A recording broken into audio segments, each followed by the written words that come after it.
चीन जीडीपी के लिहाज से दुनिया की दूसरी बड़ी मईशत है और क़ुव्वत ख़रीद के लिहाज से दुनिया की सबसे बड़ी। 2022 तक जीडीपी के लिहाज से चीन का ग्लोबल इकॉनमी में तकरीबन 18% हिस्सा है। 1978 में इकोनॉमिक रिफॉर्म्स के आगाज़ के बाद चीन की इकोनॉमिक ग्रोथ 6% से ज़्यादा रही है। वर्ल्ड बैंक के मुताबिक चीन की जीडीपी जो कि 1978 में $150 बिलियन थी, वो 2021 में $17.7 ट्रिलियन हो गई है। दुनिया की 10 बड़ी स्टॉक एक्सचेंजेस में से 3 चाइना में हैं। 2012 के बाद से चीन हाईटेक मैन्युफैक्चरिंग में दुनिया का दूसरा सबसे बड़ा मुल्क है। ई कॉमर्स में ग्लोबल मार्केट का 37% शेयर चीन का है। चीन अपनी इक्तिसादी तरक्की को बरकरार रखने के लिए आबादी में इजाफे की शरह को कम करना चाहता था। जब 1970 की दहाई के अवाखिर में चीन की आबादी 1 अरब तक पहुंच गई तो हुकूमत इस बारे में फ़िक्रमंद हो गई कि इसका माशी तरक्की के मंसूबों पर क्या असर पड़ेगा। चीन की मरकज़ी हुकूमत ने सरकारी प्रोग्राम के तहत वन चाइल्ड पॉलिसी का आगाज़ किया, जिसका मकसद मुल्क में ख़ानदानी इकाइयों यानी फैमिली यूनिट की बड़ी अक्सरियत को एक बच्चे तक महदूद करना था। लेट 1980s में चीन की हुकूमत ने इस पॉलिसी पे सख्ती से अमल किया, जिसमें फोर्स्ड एबॉर्शंस भी शामिल थीं। इस पॉलिसी का नतीजा ये निकला कि चाइना में फर्टिलिटी और बर्थ रेट 1980s के बाद से उसमें कमी वाक़ हुई। 1990 की दहाई के वस्त में शरह पैदाइश में कमी वाक़ हुई और फ़ी औरत 2 बच्चों से भी नीचे गिर गई। इस पॉलिसी के तहत चीन ने अपनी बढ़ती हुई आबादी पर काबू तो पा लिया, लेकिन इस पॉलिसी के ऐसे नताइज निकले जिनका चीन को अंदाज़ा ना था। जैसे कि चीन की ओवरऑल सेक्स रेशो में मर्दों का तनासब औरतों से 3 से 4 गुना ज़्यादा हो गया।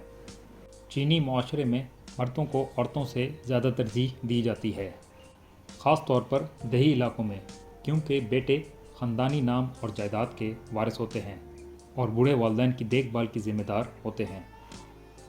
जब तक ज़्यादातर ख़ानदान एक बच्चे तक महदूद थे, लड़की का होना इंतहाई नापसंदीदा हो गया, जिसके नतीजे में लड़कियों के अबॉर्शन केसेस में इजाफ़ा हुआ, यतीम खानों में रखे जाने वाले या लावारिस बच्चों की तादाद में इजाफ़ा हुआ, यहाँ तक कि न्यूली बॉर्न फीमेल चाइल्ड को कत्ल कर दिया जाता।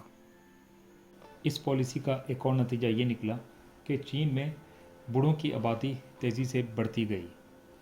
चीनी माहिरीन के मुताबिक चीन की एजिंग पॉपुलेशन यानी 60 साल से ज़्यादा उम्र के लोग मईशत को सुस्त कर रहे हैं, क्योंकि नौजवान वर्कर्स की तादाद में कमी हो रही है। इसका मतलब ये हुआ कि मुल्क से टैक्स पेयर्स की तादाद में कमी हो रही है और पेंशनर्स की तादाद में इजाफ़ा हो रहा है। चाइना का शुमार ऐसे ममालिक में होता है जहां अर्ली रिटायरमेंट दे दी जाती है। इस वक्त चीन में कुल आबादी का हर 5वां आदमी 60 साल से ज़्यादा उम्र का है और हुकूमत मुसलसल दबाव का शिकार है। वन चाइल्ड पॉलिसी का एक नतीजा ये भी निकला कि दूसरे बच्चे की पैदाइश को हुकूमत से पोशीदा रखा जाता। ऐसे बच्चों को तालीम और रोज़गार के हसूल में मुश्किलात का सामना करना पड़ा। इन मसाइल पर काबू पाने के लिए चीन ने 2015 में वन चाइल्ड पॉलिसी को ख़त्म कर दिया। इन मसाइल पर काबू पाने के लिए चीन ने 1 जनवरी 2016 को अपनी एक बच्चे की पॉलिसी को बाज़ाब्ता तौर पर ख़त्म कर दिया।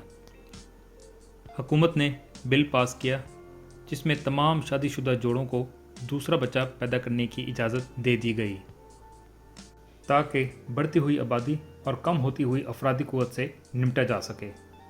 चीन की हुकूमत ने अवाम को मायल करने के लिए दूसरे बच्चे की पैदाइश पर इंसेंटिव्स का ऐलान किया, लेकिन नौजवान चीनी दूसरा बच्चा पैदा करने से हिचकिचाते हैं। बढ़ते हुए अखराजात, लॉन्ग वर्किंग आवर्स और दूसरे बच्चे की पैदाइश का कैरियर पर असर, इन वजूहात की वजह से नौजवान चीनी बच्चा करने से पहले 2 बार सोचते हैं। चीन की हुकूमत की तरफ से خاندانی منصوبہ بندی کی پالیسی میں نرمی خواتین کی زیادہ بچے پیدا کرنے کی خواہش کو مؤثر طریقے سے فروغ دینے میں ناکام رہی ہے۔ ایک سروے کے مطابق 77% مائیں اور 65% باپ ایک سے زیادہ بچہ نہیں چاہتے۔